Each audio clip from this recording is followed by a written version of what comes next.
Hello and welcome back to Keeping It Simple Online with Dr. Lisa. I am Dr. Lisa, the host of the vlog, and today I am standing outside of the historic Provincetown Town Hall.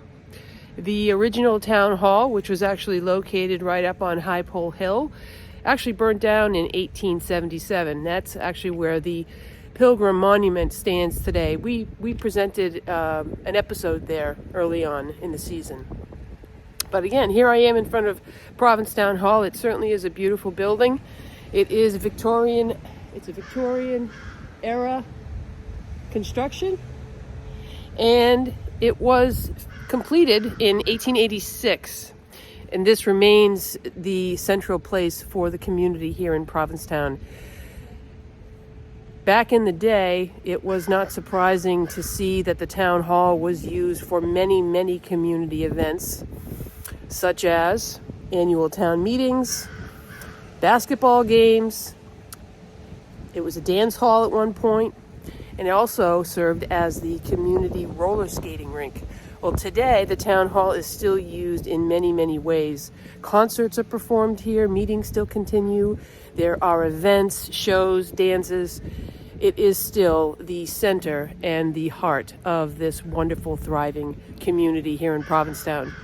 Now, to stay in theme with our connections of historic and places of interest here on the Cape and our online classroom, we're going to make the connection between this beautiful building and the center of the community here in Provincetown to our all-important class community in the online classroom. So today, I am going to share with you 7 simple tips that you can use in your online class to establish community, because it is vital that students feel a sense of belonging and a connection not only to you but to each other.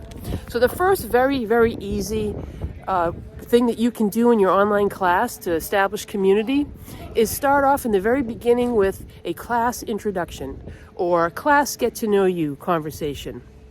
I attribute this to it being similar to when we're in the hallway and we're having conversations in the hallway before class, or when we get to class before the class actually starts. We have some chatter. We talk about our lives and what we're doing outside of the classroom. These connections need to happen in the online class as well. So, for example, going back to that student introduction that I was talking about, or the class community introduction, you could start off by talking to the class a little bit about yourself, your family, where you're from. You could share some video, you could share some photographs, and encourage your students to do the same thing.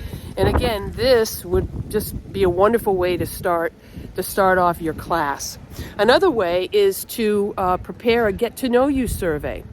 This can be done easily in any learning management system. You can use an ungraded quiz survey if you want. You could even use Microsoft Forms, Google Forms, whatever you wish really, and ask the students a little bit about themselves, such as their preferred name, their preferred pronouns.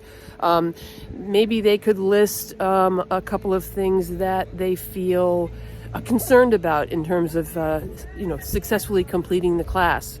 You could provide a few statements for them, such as I work 20 or more hours a week, I have a family, this is my first online class, I'm a first generation college student, and they could select which statements actually describe them the best.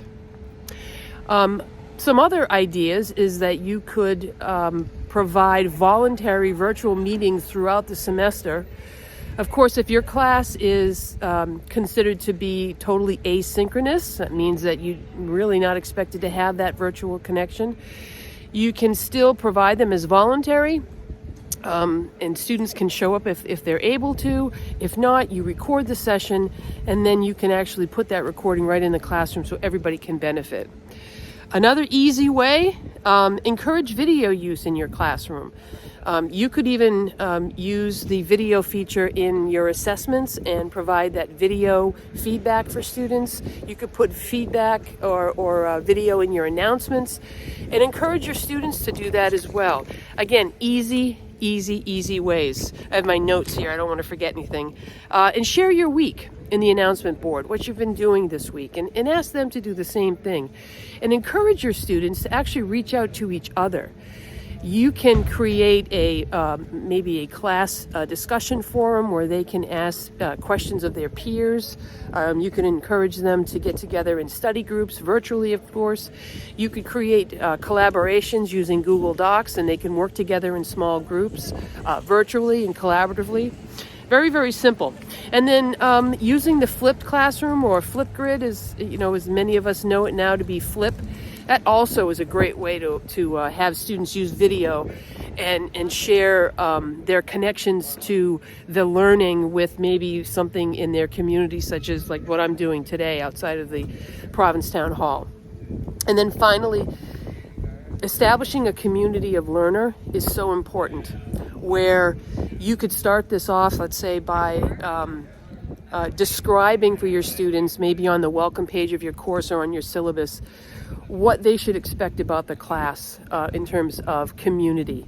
And you could, a brief description about the fact that this is going to be a collaborative classroom where we're an online learning community.